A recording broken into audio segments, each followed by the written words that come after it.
Thank you. I have to admit, I'm not actually even an expert on this topic I'm going to talk about now, because it came out of conversations with the very wonderful Anne Marchadier. So the good stuff you're about to hear is to her credit, and the silly bits is what I added around it. So the title is, It's Not You, It's Me, Wrestling with Bleed-In of the Self. So we talk a lot about bleed in Larp. That's the transfer of stuff between the player and the character. Mostly we talk about bleed out. So that's when things that from within the Larp affect you yourself after the Larp is finished. Like, for example, when your character is best friends with another character, and then after the Larp is finished, you find that you feel warm and friendly towards the person who played that character, even though you don't know anything about them at all. So that's bleed out. I was quite familiar with that. It's been studied a lot. The other side of it is bleed in. This is when things from you come into the Larp and affect the way you play, although that wasn't how your character was designed. So, for example, perhaps if one of the co-players is someone who you don't get on with, who you don't like very much, it may be that you will tend to play away from them, even though your characters are supposed to be cast close together.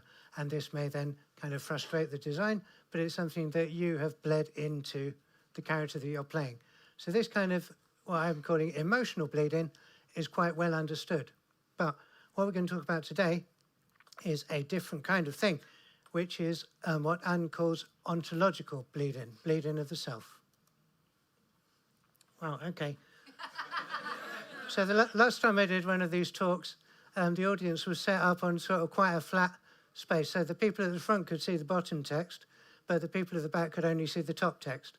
And so I asked the people at the front to laugh very loudly whenever I changed the slide, so that the people at the back could imagine it was much funnier than it actually is. Now, none of you can actually read it properly, so I'm just going to ask everyone to laugh, just laugh like hyenas whenever the slide changes, and this talk will go well. Okay, so what is ontological bleed-in?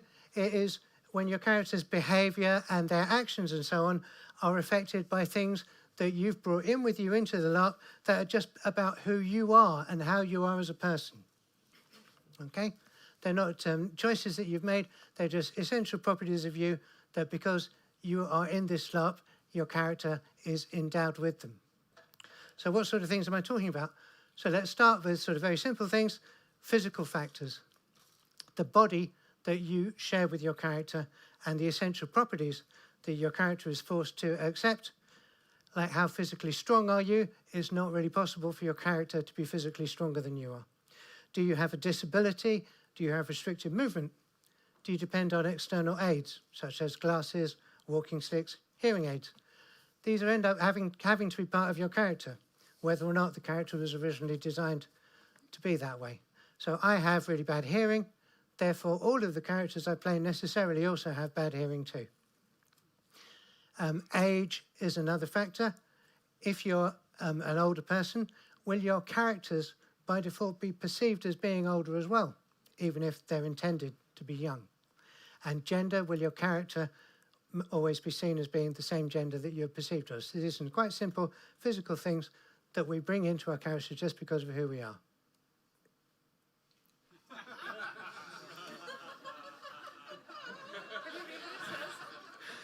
I don't know. Just go with it. Right. So another area of ontological bleed-in is knowledge and other sort of matters of the intellect. Because by default, your character is going to know the same things that you as a person know. And you may find that you're saying things, like if you're in a conversation about intellectual matters with another character, you may find that you're bringing in stuff from yourself that you know about and are interested in understand that the character might not necessarily actually be as au fait with, and you may find that you have to kind of dial yourself back a bit. Actually, my character is not familiar with ancient Greek philosophy. They were a farmer in rural Denmark in the 17th century, so maybe I should sort of cut out the references to Plato and Socrates. But it happens a lot, and you'll do it without even noticing it, without even realising, until you notice the kind of glazed expression on your co-player. Another sort of personality factor that we can talk about, things like charisma. If your character is supposed to be playing a charismatic leader, it's hard to analyse charisma, but sometimes it's easier to spot, particularly if you don't actually have it yourself. If you're not charismatic yourself, it's very hard to portray a leader who is charismatic unless other people are prepared to play you up for it. And I'll come on to this a bit later, how we can remedy these things. Because it's possible to play a character who's less knowledgeable than you, who's less clever than you, who's got worse judgment, who's less charismatic and so on. But it's a challenge to even think about how to play a character who knows more, or who is smarter, or is wiser, or who is better at leadership than you are.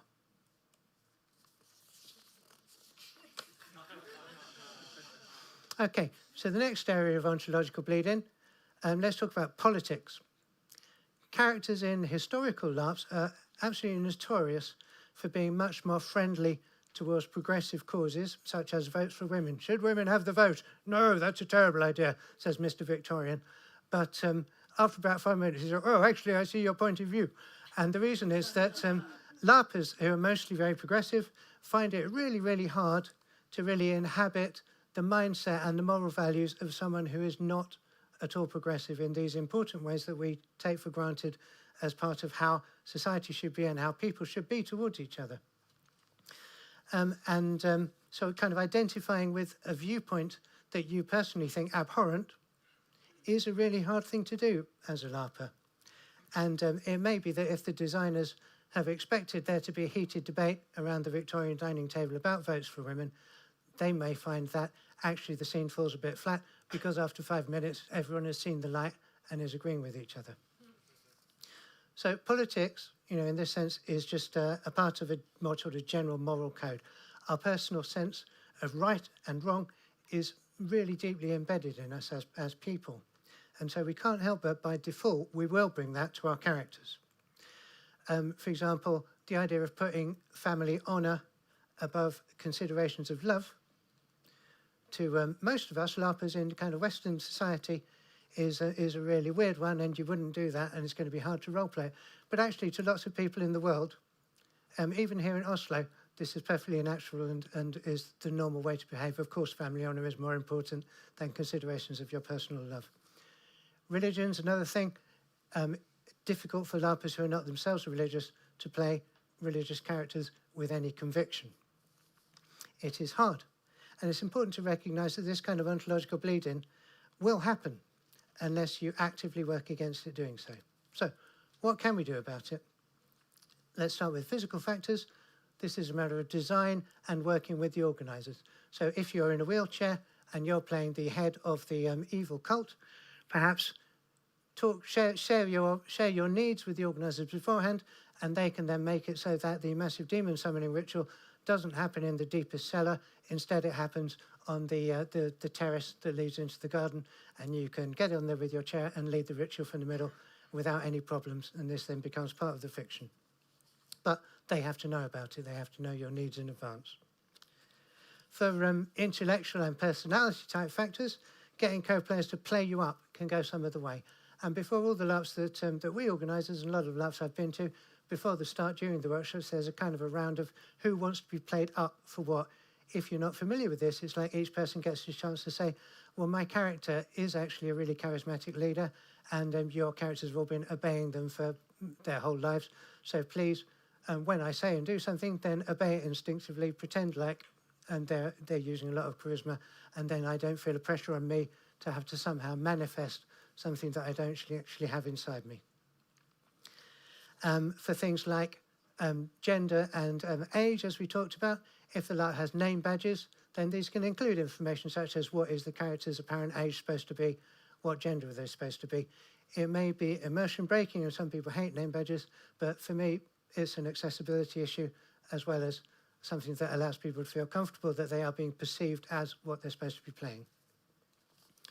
We're nearly there. There may be meta techniques to convey knowledge. So, for example, if your character is an expert on farming techniques in rural Denmark, if they've been a farmer all their life, you don't know anything about it at all, there may be a meta technique that's included that can be workshopped, which is when I'm making this gesture with my hand and talking, that means it's something that I'm a massive expert on. Even if what I'm saying is absolute bibble, you will kind of nod and go along with it and go, yes, of course, that makes perfect sense, because you're the farmer who taught us everything that we need to know. political and other sort of ethical matters, a bit more intractable, you can workshop them. You can have a session in the workshops with people talking about, okay, so how do these people really feel? What is their internal justification for feeling that women don't have the vote? Discuss it off character, and then you're more likely to be able to represent it in character. But stuff that comes from your really deep personal morality is always going to be difficult to change. And it's something that designers have to accept, that characters are not always going to be represented as you would wish, because players have these important personal barriers. And so it doesn't always end up like you would like it to look. But that's okay, because this is Larp, and we will all fuck up, we will all be less than perfect, and that's got to be accepted as part of the shared experience.